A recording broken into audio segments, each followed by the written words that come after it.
Kepikiran kenapa hasil panen zaman sekarang bisa tampak lebih menghasilkan dibanding zaman dulu? Seperti sawah-sawah yang bisa lebih menghasilkan banyak padi, sayur, dan juga buah yang tampak lebih segar. Dan pernah nggak sih perhatiin hewan ternak seperti sapi, ayam, dan juga kambing yang tampak lebih produktif dan juga sehat? Padahal kan teman-teman, masih banyak loh permasalahan yang kita hadapi dalam mencapai itu semua. Seperti hama yang semakin pintar, cuaca yang nggak bisa diprediksi, dan kebutuhan pangan manusia yang terus meningkat. Tapi teman-teman, syukurnya ada loh ilmu yang mempelajari mengenai hal ini yang dapat membantu kita dalam mengatasi semua permasalahan itu. Ilmu ini unik banget loh teman-teman, karena menggabungkan dua hal sekaligus, yaitu biologi yang mempelajari tentang makhluk hidup dan teknologi yang tentu membantu hidup manusia jauh lebih mudah. Dengan menggabungkan dua hal ini sekaligus, tentu memudahkan dan juga membuahkan hasil yang luar biasa bagi manusia. Maksudnya adalah dengan memanfaatkan teknologi yang secanggih sekarang ini dan digabungkan dengan memanfaatkan makhluk hidup, khususnya mikroorganisme, tentu dapat membantu manusia dalam mengatasi permasalahan yang ada saat ini, khususnya di bidang pertanian dan juga peternakan. Ilmu yang tadi saya maksud disebut dengan bioteknologi. Untuk itu, di kesempatan video kali ini, bersama saya, Maulidina Khairyah Jamla, dengan NIM 230402002 akan menjelaskan sedikit bagaimana sih peranan dari ilmu bioteknologi tadi dalam mengatasi permasalahan, khususnya di bidang pertanian dan juga peternakan, serta bagaimana sih teknik penerapannya. Yuk ikuti penjelasan lebih lanjut ya. Di bidang pertanian, bioteknologi berperan membantu petani untuk menghasilkan hasil panen yang berkualitas, produktif, dan juga tahan aman, sehingga kebutuhan pangan tetap terperhatikan tanpa membuka lahan secara terus-menerus.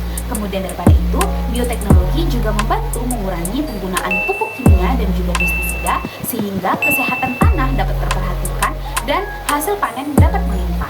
Nah, dengan jumlah artinya bioteknologi juga ikut memperhatikan bagaimana menjaga kesehatan lingkungan itu sendiri. Di bidang pertanian ada 4 cara loh teman-teman dalam penerapan bioteknologi ini. Yang pertama ada kompos, yang mana kompos mikroba berperan penting dalam menguraikan sisa organik menjadi pupuk organik, sehingga dengan teknik kompos ini menghasilkan tanah yang lebih subur, sehingga juga petani dapat mengurangi penggunaan pupuk kimia yang tentu sangat tidak sehat bagi kesehatan tanah itu sendiri.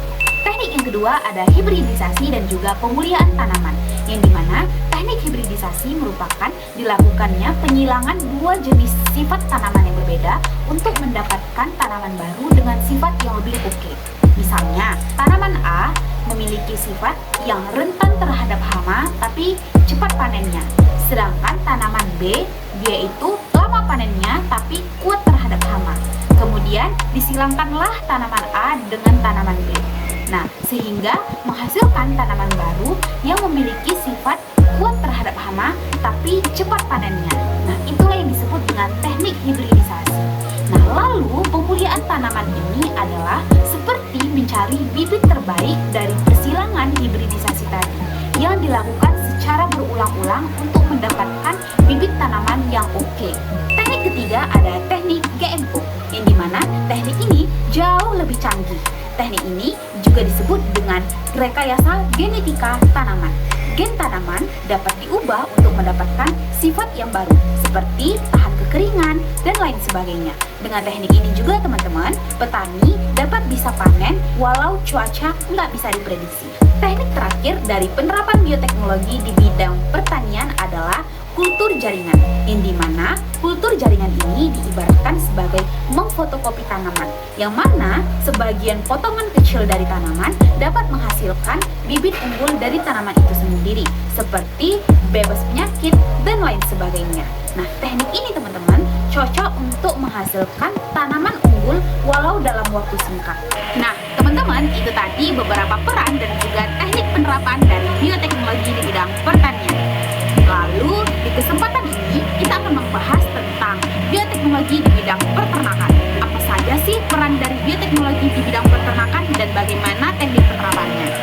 Nah, bioteknologi di bidang peternakan memiliki peran yang sangat krusial, yang dimana bioteknologi di bidang peternakan memastikan hewani dapat terjaga kualitas dan juga kesehatannya, sehingga produk yang dihasilkan seperti susu, daging, dan juga telur dapat terjaga nilai gizinya.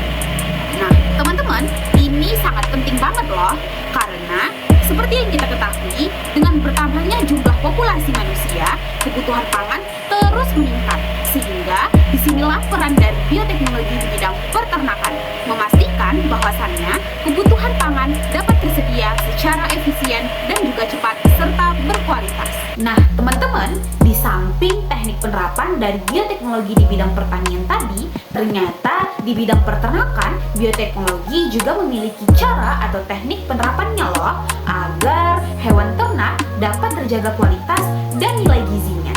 Yuk kita simak satu persatu apa saja sih teknik penerapan dari bioteknologi di bidang peternakan. Teknik pertama, yaitu teknik yang mungkin sering kita dengar atau mungkin pernah kita lakukan, yaitu teknik kawin silang. Teknik ini menyilangkan dua jenis hewan yang berbeda untuk menghasilkan anak dengan gabungan sifat dari kedua orang tuanya. Teknik kedua yaitu teknik inseminasi. Teknik ini dilakukan dengan cara mengawinkan hewan tanpa perlu mempertemukan hewan jantan dan juga hewan betina secara langsung. Misalnya, sperma dari hewan pejantan dimasukkan ke betina dengan bantuan alat khusus. Dengan teknik ini membantu peternak untuk menemukan bibit hewan yang unggul dari mana saja walau jarak yang sangat jauh. Teknik ketiga yaitu teknik cloning. Teknik ini cukup familiar loh kawan-kawan di kalangan masyarakat. Intinya, teknik ini menghasilkan kembaran baru dari hewan itu sendiri. Jadi, gen yang terdapat pada hewan baru itu akan sama persis seperti pada gen induknya. Teknik terakhir yaitu ada teknik rekayasa gen. Teknik ini peternak dapat merekayasa atau mengedit gen dari hewan itu sendiri untuk menghasilkan sifat yang lebih unggul. Misalnya, pertumbuhan yang lebih cepat, lebih tahan terhadap penyakit, atau mungkin ingin menghasilkan produk dari hewan itu sendiri yang lebih tinggi nilai gizi dan berkualitas. Nah, teman-teman, akhirnya kita sampai di akhir pembahasan dari video ini. Tadi kita sudah banyak membahas tentang apa itu bioteknologi, peran dan juga teknik penerapan bioteknologi di bidang pertanian dan juga peternakan. Semoga video ini memberikan banyak manfaat bagi banyak kalangan orang. Sekian video dari saya, bye-bye!